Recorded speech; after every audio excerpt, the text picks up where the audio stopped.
makes me uncomfortable when he just stares at me like that. He's really close, and I don't think it's a judgmental look, but maybe it is. Brett's giving me a thumbs up that Chris is being judgmental. Brett, come in here real quick. What? I started at 0. I'm giving you a thumbs up for it starting at 0. Producer Brett crushing it. So this is our second attempt to record because it started to time weirdly like we did a couple weeks ago, and we had to throw the whole story away. Or episode? Sorry. This is not a great start. Welcome to On the Bench. I'm your host for this episode, Brendan Sinone, joined by Chris Nee, Zach Blaustein. Take 2 as we do a special Mailbag episode of OTB. Thank you to our Knowles 24/7 subscribers for loading the mailbag. There was 4 pages. I printed out as many as possible. I think this will get us through the hour podcast here. I apologize for those I don't get to. There are just too many to get to, but tried to make it to where we have it fairly organized here. It'll be done by big picture topics, miscellaneous, current timeline, and then alternate timeline. I'll oscillate between them, and it'll be fun. Before we go any further, let's give a shout out to our sponsors. Sorry, Colin. First off, Buyer Sonone, sponsored by the Turner Group. The Turner Group. Sorry, Colin. Colin, Amy Turner do an awesome job in the home buying, home selling market in the state of Florida. They specialize in Central Florida, but they can help you throughout the entire state, get you literally where you want to go. Good people. Check out their what? Who did that? Who's Brett? That? It's not Brett texting me in the middle of a podcast. Oh, so it was you who didn't have your phone on. I'm blaming on Brett. Apologize to Colin. Sorry, Colin. Sorry, Colin. Colin, Amy Turner do a really great job in home buying, home selling market. Good people. Check out their Instagram as well. FSU fans. Poor Colin. Like, he's having to go through another one of these seasons. It's all right, buddy. They can't hurt you much longer. Season's more than halfway over. And then a shout out to our other sponsor, Chattanooga Whiskey. I teased last week that they were doing a collaboration. It's no longer embargoed, and this collaboration actually comes out today, October 30th, the day before Halloween. Chattanooga Whiskey and New Riff Distilling unveil the Confluence Project. It's a collaboration between the two of them. It's weeded mash bills. I actually really like New Riff. I got a bottle of it back in, Chris, what was the game? Was it 20? It was the pandemic or 2021 season up in Louisville. And I had to drive up to that game. Remember that one? That was a fun. Them were the days. And I got a bottle of a single barrel of theirs. They do a really good job. It's a craft distillery in Kentucky. So it's a distillery that's based on the Ohio River and a distillery that's based on obviously the Tennessee River with Chattanooga. And yeah, they have 11 different barrels. Once they release one barrel, they're going to keep going until it runs out. So it sounds really cool. Chattanooga Whiskey's weeded mash bill is probably my favorite thing that they do. So I'm very interested to get my hands on a bottle of this. And then once they run out of a certain amount, some of it will be on sealbacks, but be on the lookout locally for it as well. I'll let you guys know in different states where it's carried, in different shops or whatever, where you can find it.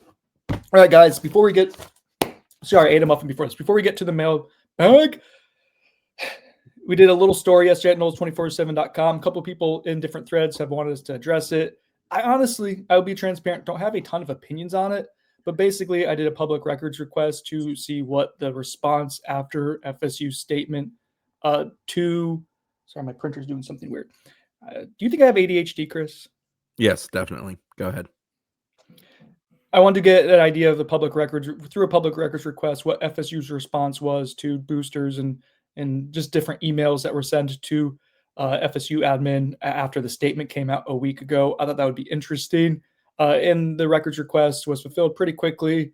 And it basically, 4 or 5 responses from AD Michael Alford. It didn't yield anything super surprising to me. Basically, he responded to people who supported Mike Norvell. I'm sure there was a lot more emails that were read. These were the only ones that were responded to. And I think the fan base, based on my Twitter timeline after putting it out there and the message board, we're not happy about the vote of confidence that Michael Alford gave, I guess, behind the scenes to Mike Norvell. But I think he was just, I don't know. I want to get your guys' thoughts. It was nothing that alarming or crazy to me. It was interesting. But beyond just the scope of just kind of like, oh yeah, that's an interesting talking point that he's sticking to here. I don't know what people expect him to put into an email that can be publicly record requested. Yeah, I mean, I'm not like I don't think that his decision or the athletic department's decision with the statement, obviously we all don't agree with it. But like the actual messaging afterwards, I don't have a huge concern with. But I mean, you read some of the stuff that he responds to, supportive FSU fans reaching out to him, and obviously, he's trying to give them feedback, after they relay their support to him after a big decision like that. But like some of the messaging is, on the surface level concerning, right? He talks about the narrow margins in our losses and the quality of our wins speak volumes about the direction we're heading. Like, if you're an FSU fan, and the majority of Florida State fans that I've seen on our message board or on Twitter or social media are in general agreement that, they did not agree with the statement. And I think when you see that that's the messaging from the athletic director after the statement was released, I mean, that's obviously going to concern people. But I do agree with you guys in that, like, I don't think that this is, probably a complete representation of Michael Offert's thoughts on this situation. I mean, obviously there's more to it. They're seriously considering, we know they were making calls to potentially, fundraise to make a change at the head coach position.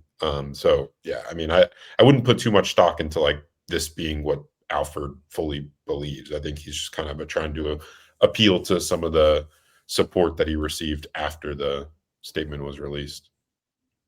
Part of what we're going to just dissect here in the mailbag and some of the questions, I mentioned different timelines, and it's going to be interesting how we cover this for the foreseeable future, whether it's the next few days, whether it's the next few weeks, whether it's the next year. It's like we know that Mike Norvell has put himself into the corner of all corners at this point.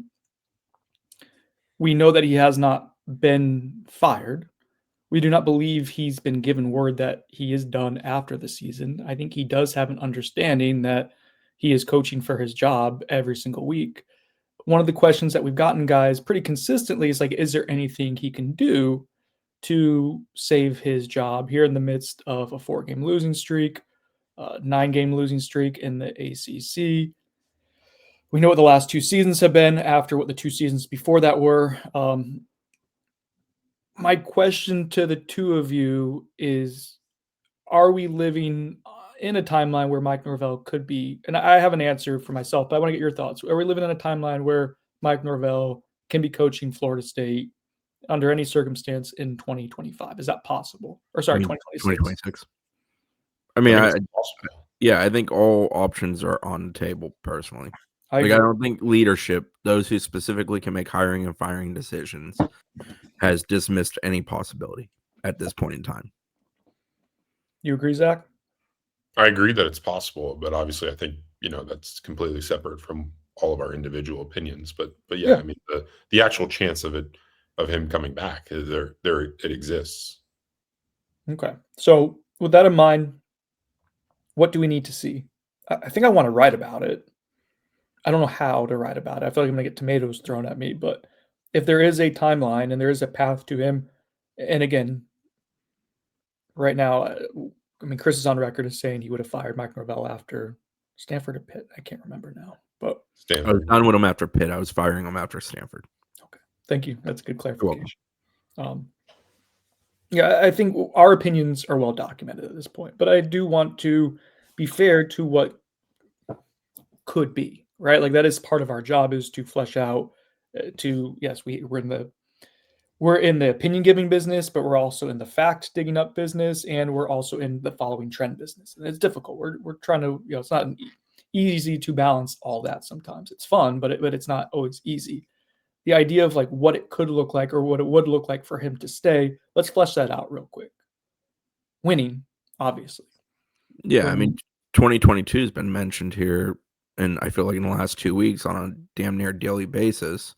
It feels different, though, much like how, doesn't it? It doesn't feel like 2022 was a portion of the attempting to move up in the world, improve the program, get better, and things like they did. 2023 obviously happened, but the issue is when you tumble back down, and they've tumbled mightily in an incredible fashion. I personally find it difficult to believe that they can again ascend as they once did to the same level they ascended to in 23. Yeah, I mean, they didn't lose to anyone nearly as bad as Stanford that year. Yeah, Like- NC State was competent. Obviously, Clemson, and that Wake Forest team was a veteran, quintessential Wake Forest team.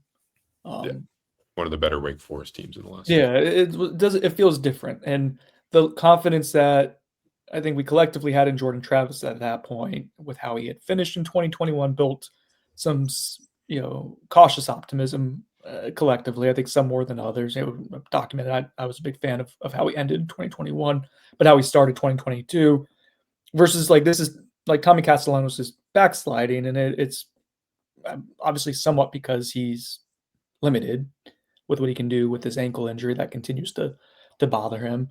But there's obviously other issues that are bigger, and the big difference to me is 2022 was coming off of a 5-7 campaign, but you had finished strong. This is obviously very different. This is festering from what last year was, and whether that's fair or not to have one season bleed into the other when it was so revamped, it's impossible for me to separate the two in my mind, because ultimately the head coach is still the same. The power brokers of the program are still the same other than the coordinators. So it's just not. All right, so they have to win games. How many? What does it have to look like? And then what needs to happen, subsequently in those games? Who needs to stand out? What makes you feel better? Or is there anything at this point that would make you guys feel okay? No, let's not do opinions. What do we think would allow FSU to be able to sell it at this point in their mind? Winning out and beating Clemson in Florida. So you have to be perfect the rest of the way, you think? Okay. Yeah. I think if they win, I think they can lose one along the way, and I think they would still consider it. That's not my opinion of what I would do. But you have to beat Florida at the end of it. Yeah, and I think you can't. I think if you're going to say they can only lose one, then it has to be against Clemson. I think, right? You can't. You'd have to be competitive. A close loss to Clemson. Yeah, you can't lose to Virginia Tech or Wake after a good win against Wake. Yeah, Clemson's hanging out on the ropes with FSU this season, though. It's not like that's Clemson that we've grown accustomed. It's an away game, and they just lost to Stanford. Also, there's I think one thing that us three should consider is we live and breathe this, right?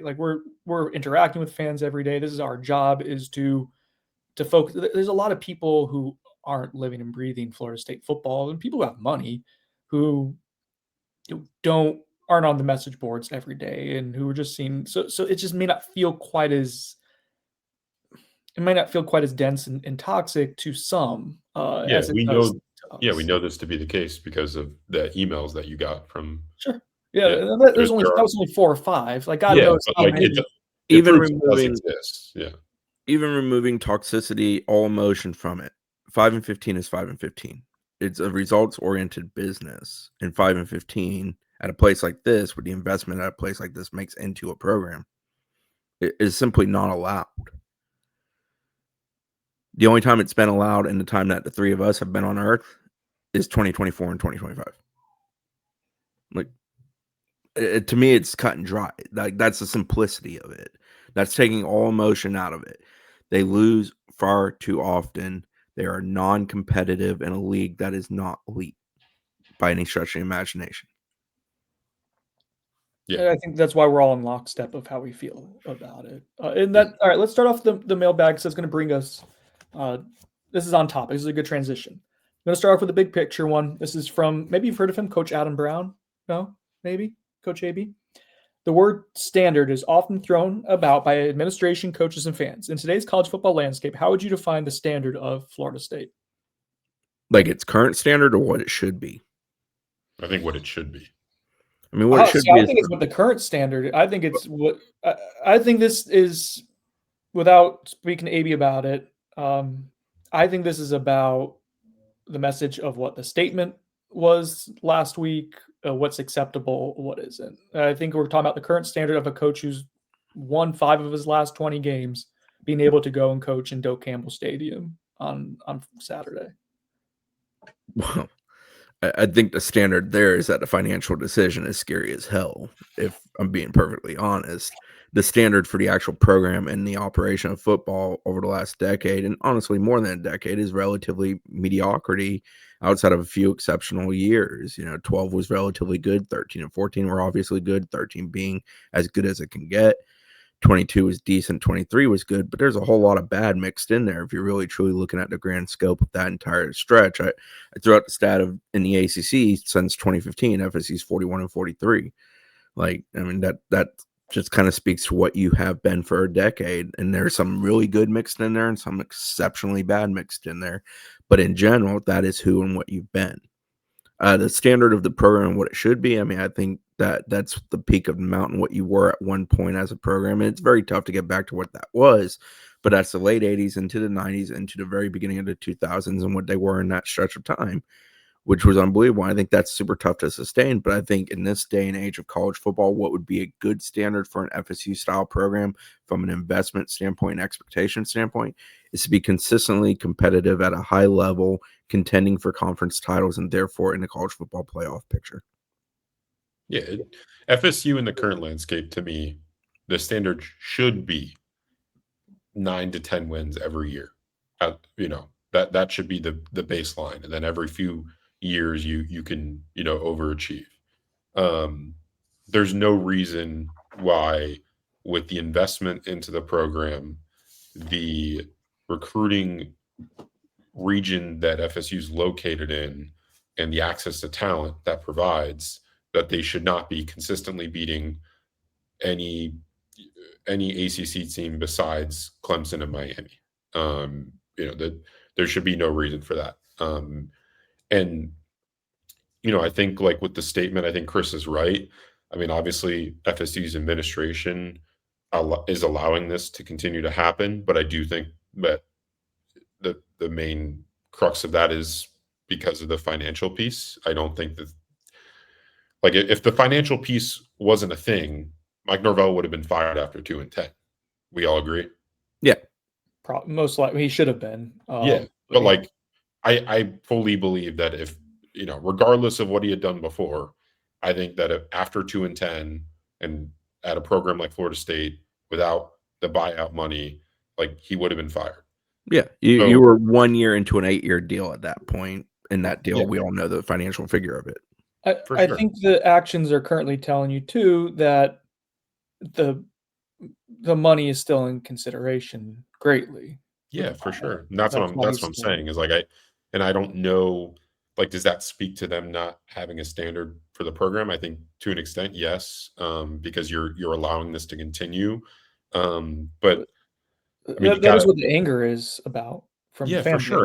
And I'm in that camp. So, like, I agree. But I do think we have to be real here in that like, this isn't FSU's administration fully believing that the product on the field is okay. They know it's not, to be fair. Yeah, or the standard. Yeah. They address that in the statement. Yeah. So yeah, I don't know what the current estimation of the standard is, but the amount of money that's being put into the program and what Florida State is, the brand, like, the standard should be what I previously mentioned, right?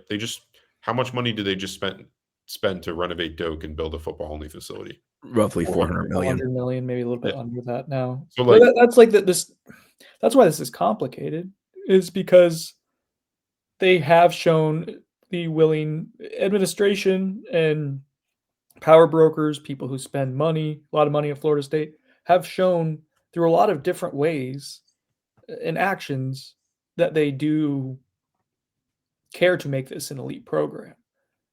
Facilities, coaching salary, coaching buyouts, like NIL, which can be more robust, but like, they're willing to at least spend at a level to be competitive to win 9 or 10 games. This is all stuff that they're willing to do. And I think that's the part to me when we talk about what the standards is that's alarming of the future is where this existential crisis kind of comes into play. You've been willing to spend, and you're now facing what feels like a crisis for the program, given 4-game losing streak in the last 2 years, and you're not making a change. I find that to be alarming because it signifies that you know what the standard is and you're unable to do something about it. That might be scarier to me than, or just as scary as not knowing what the standard is. I don't think the administration is dumb. They know that this is not acceptable and they're accepting it because they don't have any other choice. No, I don't want to paint it as they're broke. I'm tired of all their broke narrative. that's- You don't spend the that's money not like true. FSU has to say they're broke. And I know you're not saying they're broke, but if people take that way, it's a matter of like, you can't just endlessly spend. There is an element of, as a program, you have spent a ton of money. You doubled down, as they like to say, after last season with regards to coordinator changes, coordinator hires, additional coaching hires that come with those coordinators, plus another upheaval of the roster, flipping it over, and we know the cost that's associated with that, as well as retention of players that you actually want to keep. So there's a lot of costs there, and there's obviously the additional stadium, the additional football-only facility that also is included in that discussion. The issue is I think they were hoping to get, maturity on the contract before this ever became a discussion, and the maturity of the contract is still shy of 2 years. And when a contract is that enormous, it's just brutal. Like, at some point, you probably have to deal with what it is financially and live with the repercussions of one of the most high-end buyouts you'll ever see in college football to this point in time. But I don't think they're in a rush to get there, in the sense of like just doing it off of, in quotations, emotion after a loss at Stanford. Now, as I said, tried to take emotion out of this cat. It's not emotional. They're 5-15 in the last 20 games. That gets anybody fired. We know there are people who are involved in the thought process of making decisions who thought Pittsburgh was a must-win. And so if that was a must-win and you lost it, and then you lost a subsequent, I think the emotional, I don't like that. That feels, Zach, is that gaslighting? I think it is. I think it's like the definition of gaslighting. I really don't know what gaslighting means. I have to check in constantly with Zach and Brett. So I feel like I don't know it anymore. I don't have a good temperature of this. I don't have any personal belief in this. I wonder if they were to win out, or at least be ultra successful in the backstretch here, become bowl eligible, so on and so forth. How many people truly believe that like Mike Norvell can lead this program back to where people believe this program should be? Like, that's the question that I think is the next question for people that aren't in a rush to dismiss him. I think that's when we talk about, I mentioned this before, trust. Like that's exactly what I mean is the trust has been corroded so profoundly that it's unfathomable for me to think about how you even rebuild it. Like, I don't know if it's possible, and I can't. It's like the fictional side of the storyline of how do you build that. I don't know. Take Mike Norvell. I think they'd have to not just win out their games. I think they'd have to scold, some people too. Take Mike Norvell and FSU out of that equation, though, and look at the history of college football and the landscape, and especially in the last 10, 15, 20 years. How many people have had dramatic rise, dramatic fall, would have rise again? It's relatively rare. I mean, Brian Kelly cited at Notre Dame as one. That's an example that's always brought up. It's tough to find a whole lot of them. James Franklin, to a lesser extent, had some. Yeah, it does. When we looked that up last year, when they were in the midst of the season, it's rare to find a team that's able. Another impact when it comes to the trust in Norvell long term, even if they go and win out, is the recruiting aspect of things. And I think we are in agreement that they're still not recruiting at the level that would make me feel like they can sustain long-term success. No. At Florida State. The class, before it inevitably falls apart over the next couple of weeks, to whatever degree that'll look like, was trending to be one of their better classes of the Norvell era. So it looked like they improved in some ways, but it wasn't to the. Huh? They didn't. It looked similar to most of his other classes, but That's what I'm saying. It didn't. We documented this in the summer, and we're told we were being negative. It's like it wasn't a good enough of a jump. It wasn't good enough of a class that they had established in the summer to make a real quantifiable. And we have enough of a sample size of like knowing who the assistants that they hired. Like it's just not good enough from a recruiting standpoint. Like, so does Gus Malzahn actually recruit? No. Like that's I think he's involved in like quarterback recruitments, but he rarely gets on the road. And I don't think that he's involved much day to day with recruiting. Do they have a defensive end commit? He's focused on the offense. No, the defensive end, they don't have a defensive end commit at this point. So, but like that's just. Yeah, and that's why I think again we're all on the same page. It's an important thing to bake into the conversation that you're talking about with even if he goes and wins out, and do we really have the trust that he's going to be the guy that can bring them back to winning? I didn't want to belabor and prolong the conversation on 22 to 23, but a big thing about 22 to 23 was retention of players and then the addition of some really good pieces to finish it off. There's not an element of this roster. There are some young pieces on this roster that are good. When they're twins, people know who they are. Chroma. There's not enough, in my opinion, where you feel like there's a carryover to next year. Vast majority of next year's roster is going to again be new.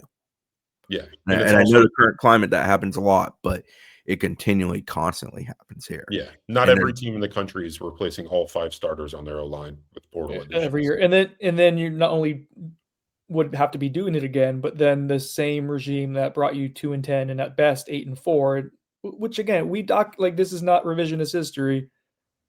Instead of going into the year like 8-4 still isn't the standard at Florida State. If we want to talk about AB's question of the standard, like 8-4 should not be considered a step forward. Like that's unacceptable. There's not Florida State fans who should accept that. Agree? And not all 8-4s are constructed in the same manner. Sure. This would be like 8-4 next year with that schedule would feel different than 8-4 this year. Yeah, and you lost to Stanford. And just feels like your goals were done by middle of October. That's when all right, let's go on to the next question. I think we've hashed out the big picture, and that's going to set up the rest of the show here.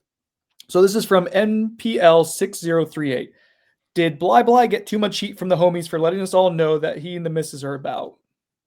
Or what? Hey, more power to the people. I don't see anything wrong with asking your friends for a little bit of input. No? Felt more like a PM than a message board post, but that's just me. We do get on message board geniuses a lot this day. Yeah. Josh Newberg 1 asks, why is FSU playing so poorly? What happened after starting off the season so strong? The talent we have doesn't match the on-field performance. On offense, we have so many weapons, yet we scored 1 touchdown against Stanford. I've thought a ton about this. I think 2 primary things. 1, Virginia put some really bad film for FSU into the world, and it's been exploited. And 2, a mix of confidence and availability.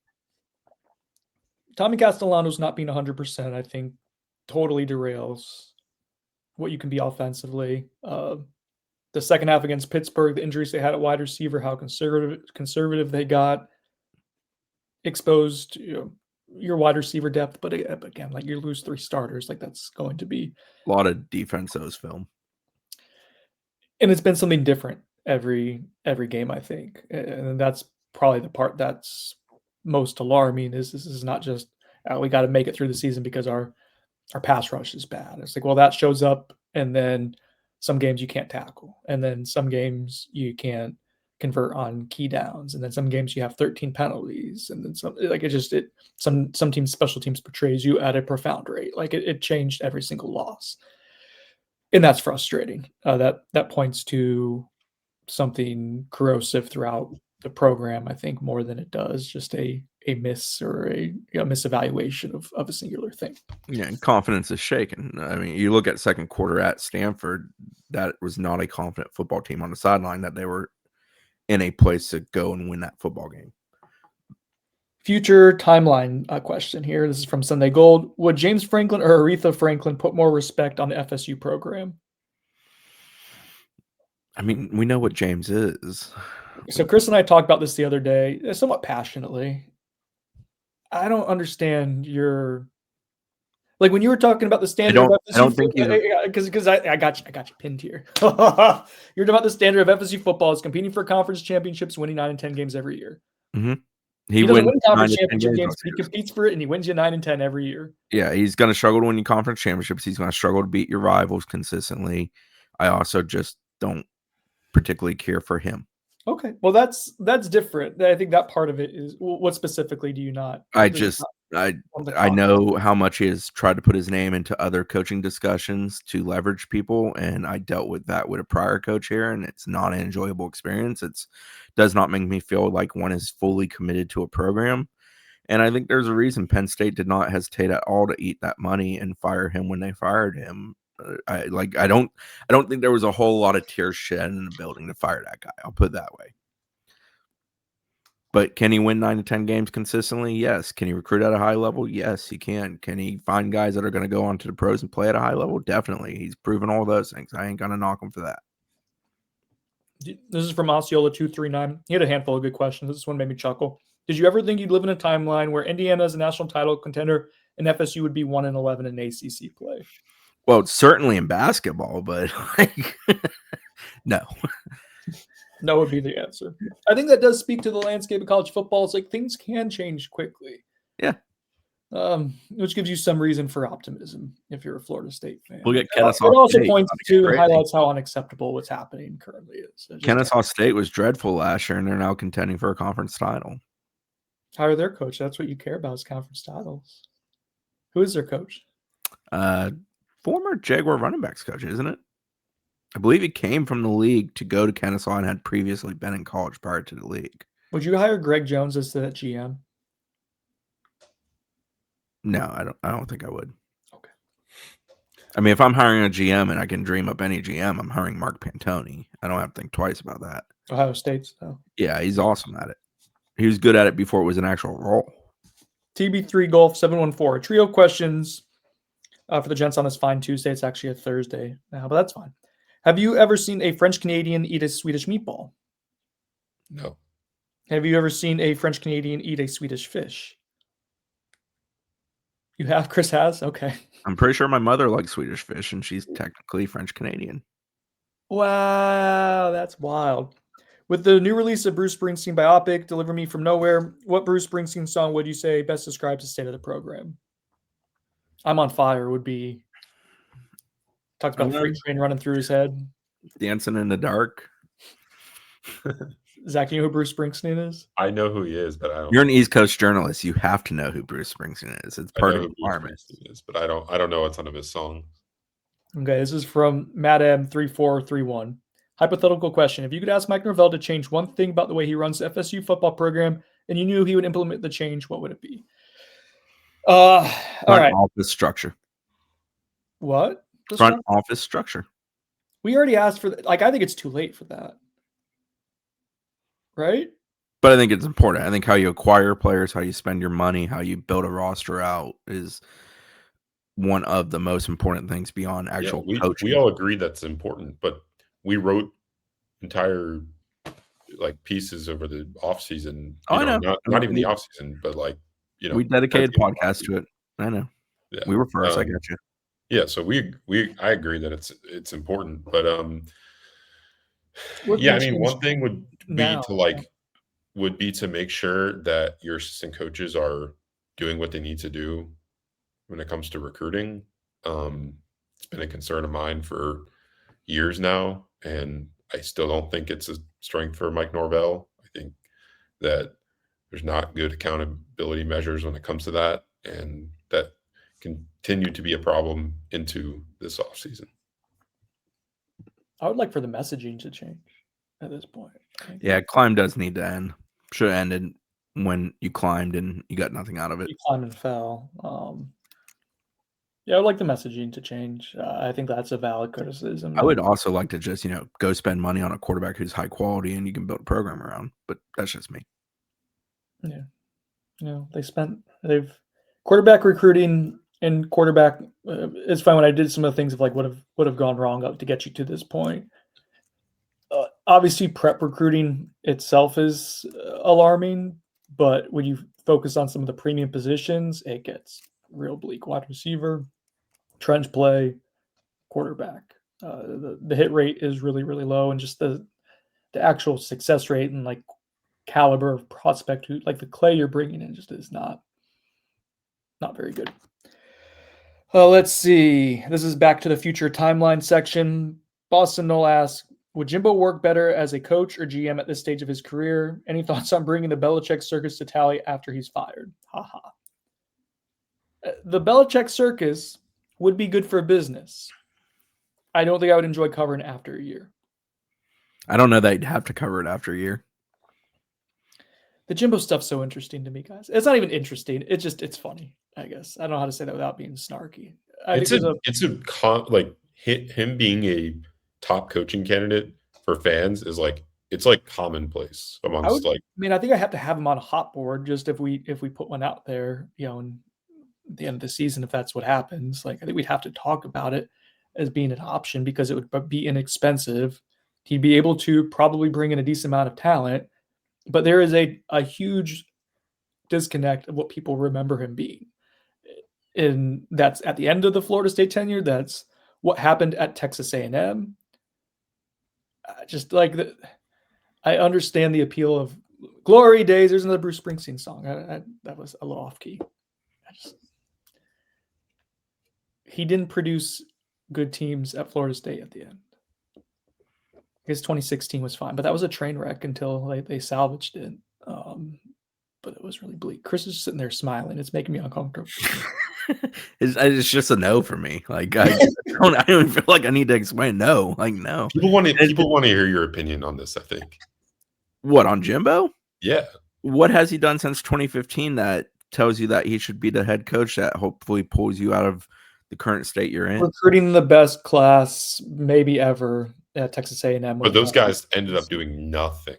Well, a lot of them ended up doing stuff elsewhere. Yeah, but at A&M, they did nothing. Jimbo, this is going to sound weird coming from me now in 2017. Jimbo in his prime recruiting, best I've ever seen, other than maybe Urban. But somehow Urban was slimier in that regard. But like, no, like it can't be. I don't think it can be run back. I'm not of the opinion as a GM. You can run it. What makes him a GM? What, like the recruiting part, like the identifying players and building relationships? Yeah, he's exceptional at that. Well, also overseeing the way like being a GM in the current climate than just that. Yeah, but do you think like if you're hiring a money man to work with him in a role like that, sure, maybe, yeah, that might be something he can be good at. But like something that needs to get baked into this is stop saying that. This is such a different landscape than when Jimbo was at Florida State, obviously, right? Yeah, it's even a different one than at A&M when he was getting mad at people for accusing them of being. They were ahead of I think at both stops at his previous stint at Florida State and at A&M, he was ahead of the curve when it came to financial investments in players. And I think that if he's on the same playing field as everyone else when it comes to that, I do not think that he's going to be as great of a recruiter as he was when he was at those two previous stops. I think that is a huge piece. Like, I know that he had good assistant coaches.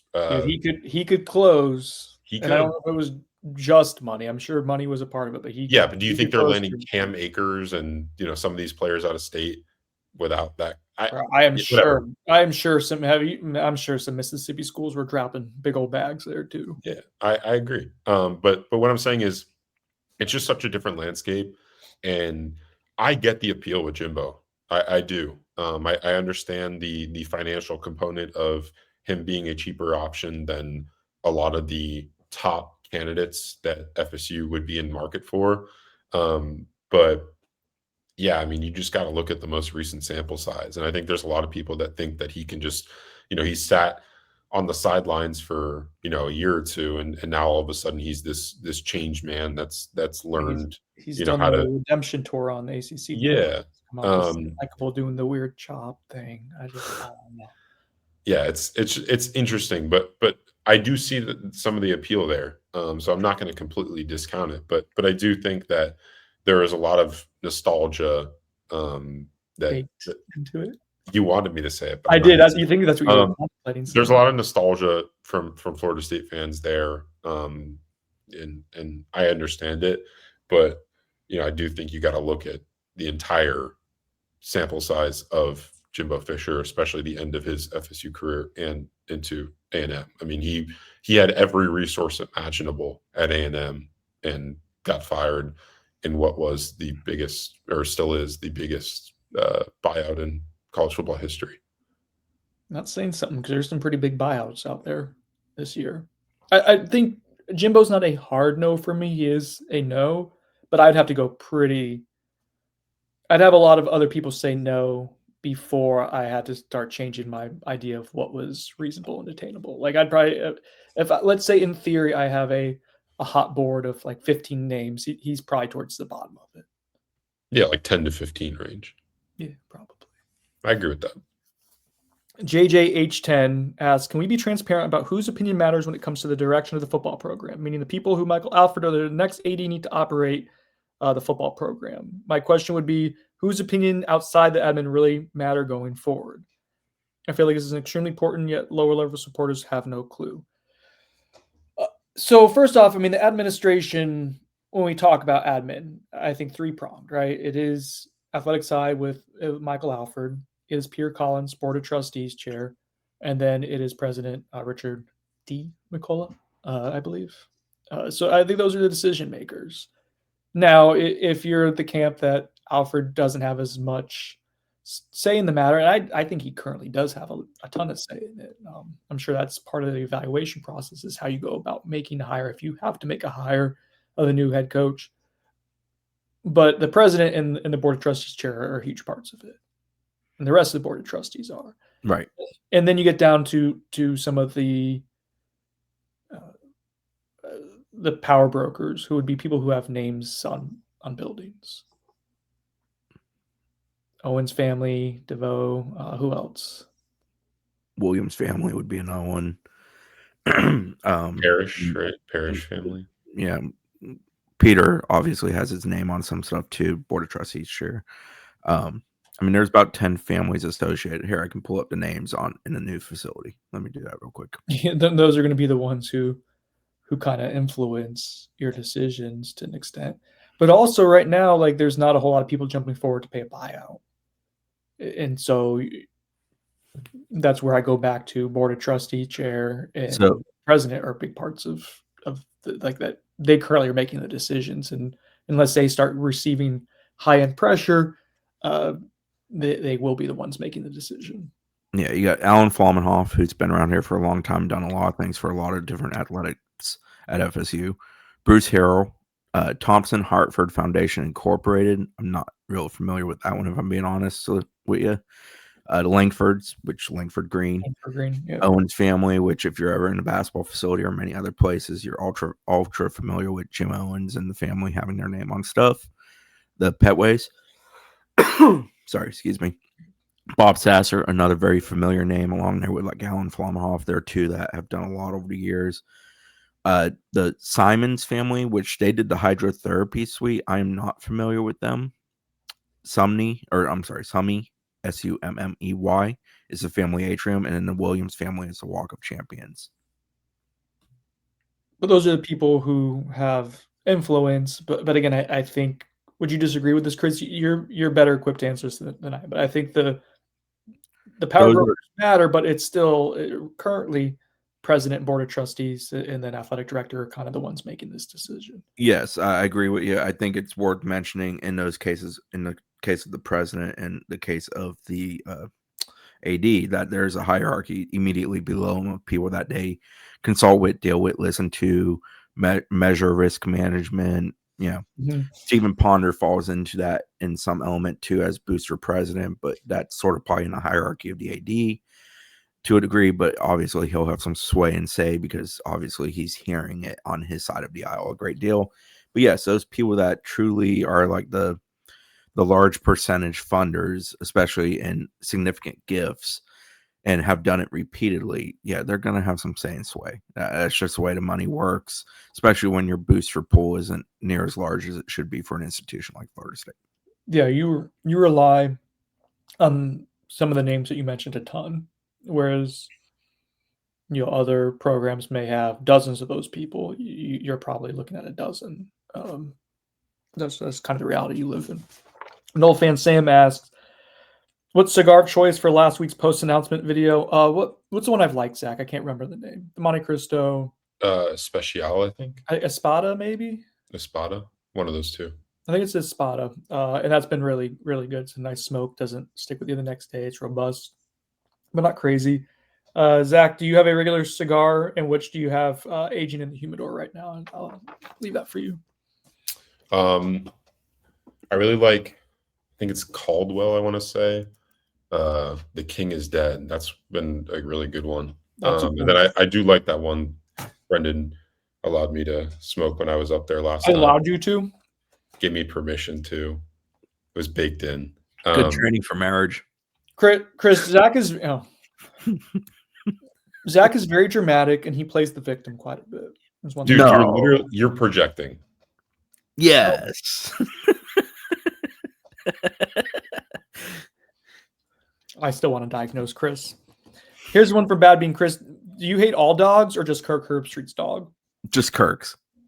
I love dogs. I have a dog. My dog's awesome. You haven't always loved dogs. No, as a kid, I had my right calf ripped out by a dog, so I had a pretty strong fear of dogs through my childhood. College helped. Dave's Pizza Garage had Flip Flop, who was a Dalmatian in the house. That probably is the dog that kind of helped me warm up to actually liking dogs again. And most of my adult life, I've liked them, and the boys finally broke me down and forced me to get him a dog. This is from Landon with Lower. If you're in charge of NIL player personnel decisions, who are your top 5 most important players on the current roster you try to prioritize and bring back next year to build around? Consider positional value, upside, likelihood said player continues tapping into said upside to break out. So yeah, we'll take big picture. He wants a snake style draft, and please let the moderators decide who picked the best nucleus to build around. So you each get 5. Let's do this rapid fire. Chris, you go first. Who's a Deuce player? Robinson. Zach? That's unfair. Makai Danzy. Okay, Zach again. Rapid fire. All right. Sorry. Randy Pittman. Chris? Chroma. Zach? No, wait, sorry, Chris. Win. Zach? Mandrell Desir. Zach? Daryl Desir. Can't separate the twins. Yeah. Chris? Jerry's a senior, so I guess I'll go Jabril Rawls. Oh, that's a good one. Zach? I'm trying to think. Shamar Arno. Okay, that wasn't what I said, but And Conrad Hussey. definitely not. Amari Williams would have been the one that I would have. Okay. So Chris won this one pretty clearly with Deuce, Chroma, Win, Rawls, and I can't remember. Wait, do you have one more, Chris? Sure, Kevin Sperry. No, you won with 4. Zach, that was not good. I kind of forgot about a lot of the juniors that could come back for another year. I was thinking more freshmen. Big Buford, Noel Byerson, known sponsored by The Turner Group. Norvell coaches more than 2.5 games as our head coach. That was incorrect. Damn. I mean, it depends on what they do in the next 0.5 to 1 You game. play Wake Forest, you play at Clemson, and then NC State. No, Or is it's it Virginia Virginia Tech and then Virginia NC Tech, State. then at NC State on a Friday, then Florida at Florida. I don't think they're going to lose this weekend. I also have no idea. So I'm going to. Did you think they were going to lose 2 weeks ago at Stanford? No. I mean, But I also said I had no idea then, too. I'm out of feeling confident in anything that they can do. I mean, I'll buy it. He'll coach more than 2.5. So I think he'll finish out the season. And then they would do a thorough evaluation at the end of the year. Also note it. I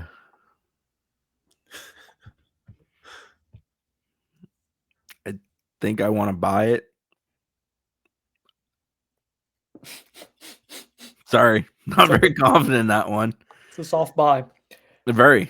V VVJ, better than the soft snow. VVJ 992. Do you think Tommy Catalano's plays this weekend? Yes. Yes. Aye. We're not playing anymore. Does Mike know he's cooked?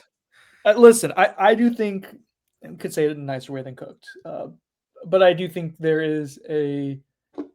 He is not a dumb man. Mike's smart. He's self-aware. Yeah, he understands what he's. I said it up front. He's backed himself into the ultimate corner. So I think he's pretty aware of that. And I think the pushback on that comment from us will be, well, his messaging, like his answers, questions, his comments, his messaging, the way he talks about things hasn't changed.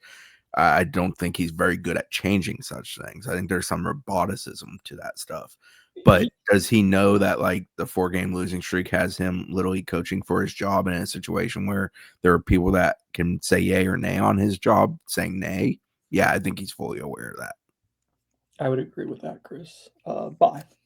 Danny Cronin 7. Do you believe Mike Norvell realizes there are issues with how his roster is built, especially last season and this season? If so, what do you think he attributes it to? Is it Ray, him and his staff's lack of success on the recruiting trail, some other reason? So he certainly last season understood that there were flaws in the process. When he was asked by Zach before the spring if they had fixed what they had done to address the talent acquisition process, he referenced the coaching changes because they made very few front office changes. No, I don't think his actions to date tell us that he does not view the way that he evaluates talent and largely in the way the people he's employed to trust to evaluate talent is an issue. I think that's fair. Yeah, I think it's a blind spot for him. I think it's an area where he doesn't understand that they've had shortcomings repeatedly. Because not only did they run it back with the front office for the most part that they had this past year, they also promoted from within to fill a lot of positions too. And so that would show that a confidence of what you have.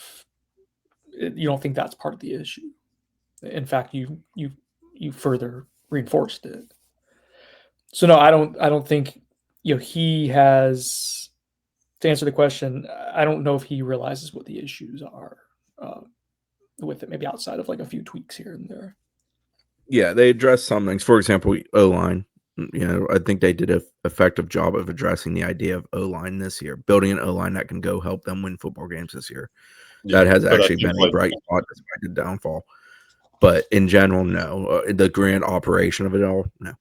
Do you think? And even the O-line, like they're not recruiting like they're gonna go and sustain success. Correct. They built a good one for this year. I don't know if that's that's like a Band-Aid fix. I have a question for you guys. Do you think if Mike Norvell were to come back next year, and let's say, and this wouldn't happen, so this is hypothetical, that admin gave him money to give him flexibility to, again, alter staff, alter front office, do what he thought he needed for a make or break year. Do you think he would make any changes to the defensive staff? Like, do you think he would change the defensive staff again? Yeah. Like, I think he thinks this wasn't a good fit. He hasn't said that, but I think his actions. I don't think he's happy with like the coaching on that side. Not even just like the defensive like coordination, but like position coaches and stuff. Like I've heard that. We saw it against. It's shown up. Yeah, like he's yelled at those coaches multiple times. So yeah, I definitely do think he would do that. I think an even better question is they gave him let's say they didn't give him direction on what specific changes to make, and he did get the financial liberty to make changes. Do you actually think he would make changes to his front office, like considerable changes, without any direction from the administration? I'm not convinced of it because he had an off season to do it and he didn't do it. Yeah, that's what I think. I agree. I just said I didn't think we all just said we thought it was a blind spot. So. Yeah. Okay, fun. Good question, Zach. Best question of the day. Yeah, it was much better than it was even better question better. I had. I just picked up on that. It's baked in. Proton packing. If Mike makes it 10 ACC losses in a row. Can we hang a banner in the new football-only facility? The Brendan Sonnone family banner. I'm one of the power brokers. Fam, how much pressure do you think FSU is under to fire Norvell as more big-time programs are moving on from coaches who have been more successful than Norvell at their respective schools? That is interesting. Like, I do think with every big move that's made, Franklin, a couple weeks ago, Brian Kelly this past one, like it does create a pretty stark contrast of how you've handled this situation. Yeah, it's put the aim on FSU and Auburn. I mean, they're the two that draw the attention of that topic currently. Yeah, and it's like, I think with Auburn, like I think they've recruited pretty well under Hugh Freeze, so it's not even exactly comparable. Like there are players on that roster that I think are pretty elite, like their receiver Cam Coleman and stuff. Like Florida State's not really in that category. Then similar situation we brought up before. The same day the FSU released a statement about Norvell, Wisconsin released one about Luke Fickell, but I think they believe that that the issue there is that he's not getting enough investment to be able to improve their roster, which we know Florida State has had under Mike Norvell. It should not be this bad. So yeah, it is interesting to compare it though to like some of these other situations there where the seasons have not gone as far south as Florida State's, especially considering you have the sample size of 2024. Like James Franklin and Brian Kelly were both, James Franklin had Penn State in the Final Four last year and lost 2 or 3 games this year, and got fired, and almost similar situation with Brian Kelly losing 3 games and having LSU as like a 9-win team last year. So yeah, Franklin got canned after losing back-to-back games to teams they were favored by 20 or more against. Yeah, but you're saying losing as double-digit favorite multiple weeks in a row is fireable? I mean, that's what led to Franklin's dismissal. That, along with I'm sure some other elements of it, but like those 2 losses were pretty catastrophic. I was just snarky then. It does remind me. Take a step. I know. I'm trying. Have I gotten better at being less snarky? No. Okay. Go ahead though. Authentically, genuinely, like I am disappointed. Like we've talked about that we like Mike, and that doesn't matter. But like just the way he coaches, I want him to be successful. This is frustrating. This has been disappointing, and I just want to get that out there. Like that it is something that I do feel a level of like, man, I really want it for him. I like the way he goes about conducting himself. I think there's really good strong point. I think he is a good coach. It just he lost it and he hasn't been able to get it back, and it's not working. But then let's get it out there. T-Pud-Noel 822. If you were hiring, what are the most important characteristics for next FSU head coach in order of importance? Head coaching experience, recruiting chops, scheme, culture, big program experience. I asked us to all kind of work on this to have it ready to go, if and when. I know Zach did it. I started it. Chris, did you start by any chance? Not yet, but I will. I work better under pressure. Hey, they put a statement out on Monday. I had till at least Saturday at 7:30 to start writing. What made it really difficult to know if you had started or not? Because I didn't respond. Mike answer, though, is big program experience in recent years who has dealt with the current climate and been successful in said climate. So you think someone that do they have to be a head coach at a power school? Preferably. I have gone back. You can't mess up this hire when it comes. Like FSU's at the point where they're 12 years removed, will be 13 next season, from what ultimately the goal of this program is. You cannot mess up the next hire, because if you mess up the next hire, you're in another 5-year cycle or whatever it would be of dealing with that. Like you're approaching 20 years removed. Like you can't do it. To me, this hire to FSU is when Bama went and decided we're going to hire Nick Saban. We're going to do this damn thing right. And that's what FSU's approach should be. Money be damned in the situation. Like I know it's ultra expensive and super difficult to do, and the likelihood you hit isn't all that great, but like that should be the mental approach to this. It should not be, oh, we think he's an up and comer and got a real shot.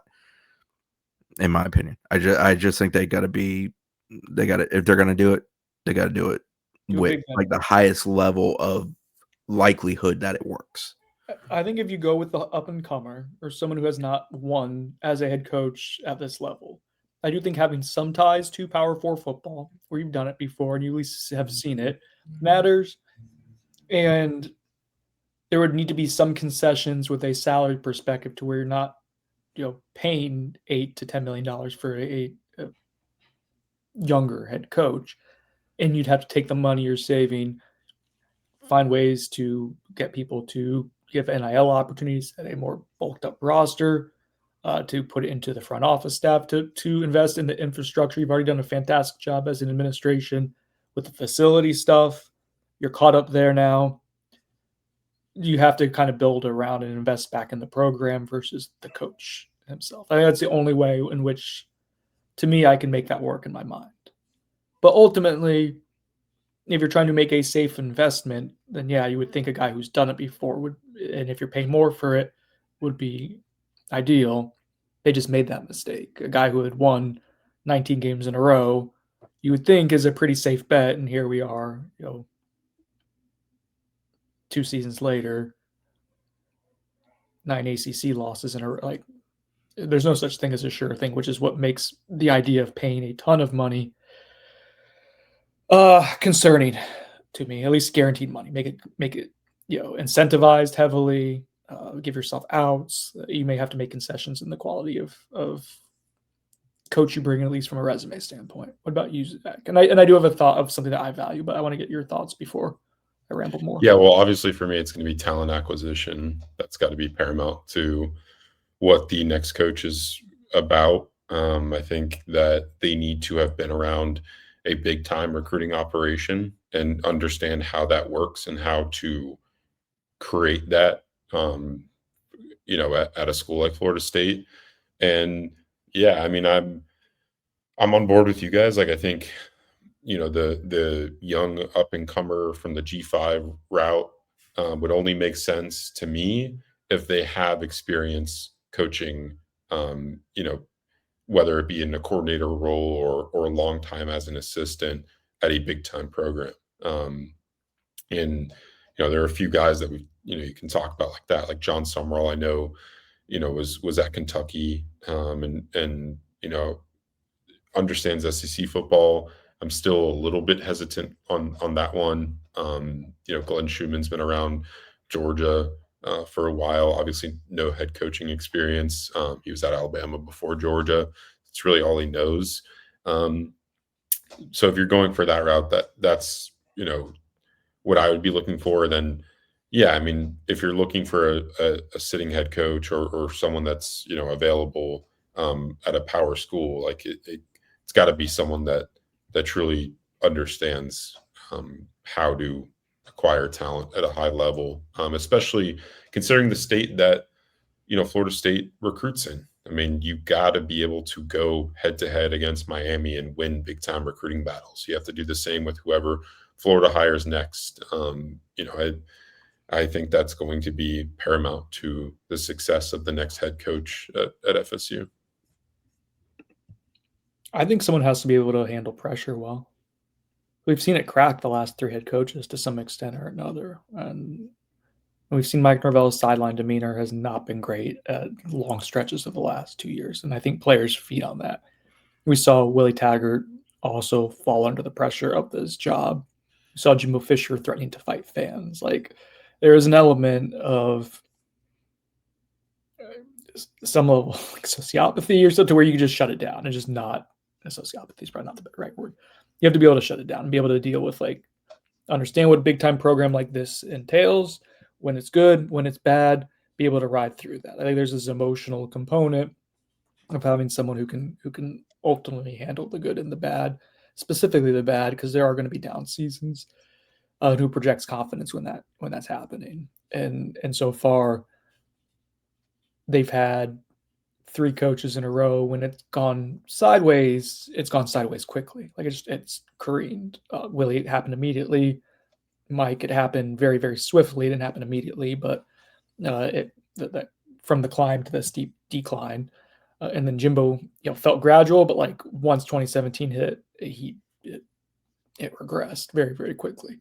So that's something for me I think is an important part of this. I don't know how you vet it. I don't know exactly who comes to mind with that, but there is an element of someone who can handle like the pressure cooker this is a top 10, top 15 job in the country, the pressure that comes with it.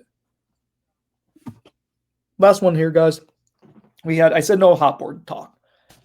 We'll have, if that comes, there'll be time to talk about it and put our thoughts out there. Cadams 961 asked for a warm board, and Dubnell asked for a cold board. So he said, like, for example, Willie Taggart. So let's just go a warm, a list of one candidate who would really intrigue you, and the list of a candidate who some people are going to mention that you would be, I'm good with. Chris, you've already hinted at a couple of the cold board ones with Jimbo and James Franklin have been kicked off of it. Make it a trio. Who's one other that you would just be like, nah, I'm good? One other I would. Deion Sanders. Well, yeah, yes. I mean, yeah. I mean, That's some like people are going to bring it up. Dude, that is the most casual like college football fan take. Like I talk to any of my friends who just like are, aren't deep into college football. They're like, "You guys gonna hire Deion after the season?" I'm like, "Oh, buddy." Casual. You hit casual and buddy. What a douche. Sorry. Baked in. What about you, Zach? Who's on your cold board? This cold board means someone I don't want. I thought that was pretty self-explanatory. Yeah. Oh, I actually think I explained I it. thought we were also going to name candidates that We are going to. I'm asking for your cold. God, what? Does he do this on purpose, Chris? I think you're gaslighting me. I think you just want clarity. Everyone always takes Zach's side. Aaron. I think. Jimbo, I'd put there. I'm trying to think of like other like. There's been some like G5 coaches and stuff mentioned. Like I wouldn't be on board with like Matt Campbell. I think, even though it doesn't seem like he wants to leave Iowa State. I think he's a really good coach, but I just don't know how that would look like when it comes to the recruiting angle. And then cool. Go. You got a good answer. Brian Kelly. I'm good. I don't need him. That's someone I would not want to cover. Yeah, I think he'd be a bad fit culturally. I don't think he's a great dude. Yeah, I think he's an asshole in general. I'm good. He's gonna have to take a considerable step down, I think, if he's gonna be a head coach again soon. And I don't see that being at FSU. Yeah, I agree. I'm not gonna hire him because I said it called him an asshole, and all this is gonna get clipped and brought up to his attention. He's gonna play it at his opening press conference. My family. All right, what about your warm board? Give me one candidate who gets your blood flowing. I don't know if it makes sense financially, considering what we expect them, if they do go into the market for a head coach. Like, I don't think they're going to be close to the top when it comes to spending, considering the buyout. Eli Drinkwitz. All right. I think he makes sense from a standpoint of like, I think he's maximized Missouri for what it can be. I think that he understands the NIL landscape. He's won big time recruiting battles in the high school ranks. Is also evaluated very well in the transfer portal. And I like the way he builds his rosters. I think that he puts an emphasis on the trenches, especially the D-line. That's been a consistent thing for them. I just anecdotally covering Florida State transfer portal recruiting, there's a lot of good defensive line prospects that Missouri always seems to be involved with, especially in the last few years. And I think that that's a encouraging sign for all the faults that we've seen when it comes to recruiting in the trenches at FSU in the last 6 years. Like you want to see your next head coach emphasize that, and that's what I like about Drinkwitz. What about you, Chris? I like Clark Lee a lot. It's a little bit limited success-wise. Really, it's just been the last 2 years at Vandy. Over the 5 years he's been there, but we all know Vandy is the doormat of that league. He has ACC familiarity from his days working at Syracuse and Wake. He did Notre Dame for several years, including 3 as DC there. So I think he understands sort of a big-time operation type thing. He's a guy who's from Nashville, so there's obviously the tie to Vandy, but he's also sort of Southeastern. He's recruited in this area in the past. I also just think they've done a really good job of building a roster and being sensible and sort of doing what it takes to be successful with what they're bringing through the door. And that's including being flexible as a coach with some of the stuff you're doing in the sense of who you hire, who you go and acquire, how you make it all work, which is what they did with their quarterback there. But I like a whole lot of the pieces. I like their roster assembly a lot. Burton Simmons, who we used to work with, who I think is one of the smarter guys in this business that we've ever had, has played a huge role in assembling that roster and done a really, really good job of doing it. And I agree with a lot of what you said. I'd be intrigued by that fit. And then doing some of the scouting stuff I've done, I consistently see guys that Vanderbilt offers who I find myself liking. So like sensibilities, like I like what they do. A lot of their success coincides with bringing in a quarterback who's done really well, and we kind of are living through that right now. Yeah, I was going to bring that up. It feels very similar to Jordan Travis. Like Diego has been a huge piece of it. He makes that thing go. But their defense is also pretty damn good. And that's Clark's bread and butter. And I also think the acquiring of talent on that side of the ball has really shown through in the last 2 years. The evaluation and the way they acquire talent, I think beyond just Diego Pavia's, I'd be open to it. I think that would have my attention. I like Drink too.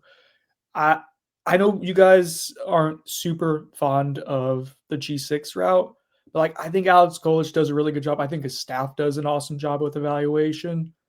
So that'd be intriguing to me. I think you can kind of do some of the building around financial stuff too, where you're investing around the program. State of Florida ties recruiting the last few years.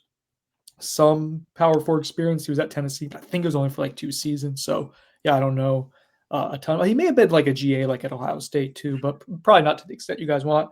And then John Summerall, I think, was probably another the other G6 coaches brought up.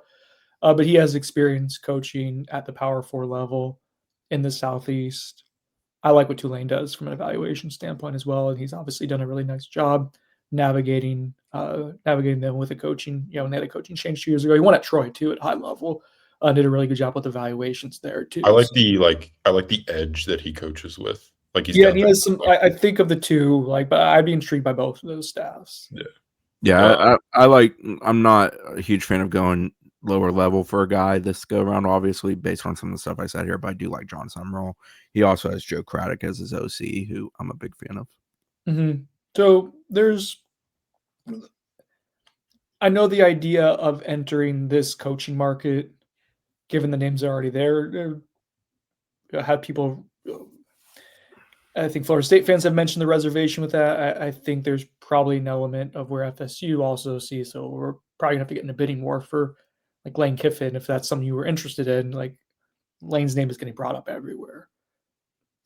But I think there's enough quality candidates to where you could find it. But you do have to really assess of what the next step is. I do agree you don't want this to be a panic move. This wasn't something you were planning for. But you should have names, right? And we believe they probably do have names. And I'd be interested to see if they do get there, what that ends up looking like.